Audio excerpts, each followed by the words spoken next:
it's really nice to see all those stigmatizations slowly going away, and maybe in another 5 years we'll all just be walking down the street and there's nothing wrong with it. Ezra Nickel is the product manager at Happy Valley's Cannabis, which has been in business for nearly 2 years in Manitoba. Nickel says the types of people coming in to buy cannabis are quite diverse. We get anything from, your Nona coming in to ask about CBD and getting her from a zero to educated well enough that she feels confident taking the product. Nickel has worked in the industry since shortly after cannabis was legalized for recreational use in Canada on October 17, 2018.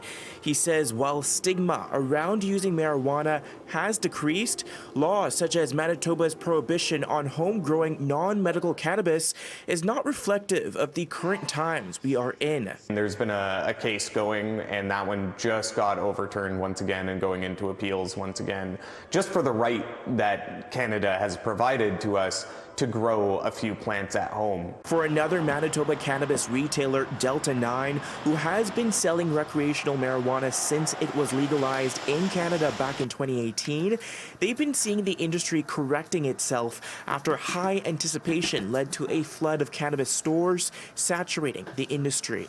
The industry is in the process of right-sizing itself. We are seeing suppliers across the industry decrease their capacity, shuttering facilities, selling off assets. 5 years from now, I think we will have a mature industry. Most of the players that are not going to make it will have gone under by then. They'll have been either consumed by somebody else or closed the doors. Industry experts still say measures on the national level, such as stringent THC limits and taxation, are still curbing the industry's potential growth. At the moment, our cannabis edibles products are subjected to a limit of 10 milligrams of THC.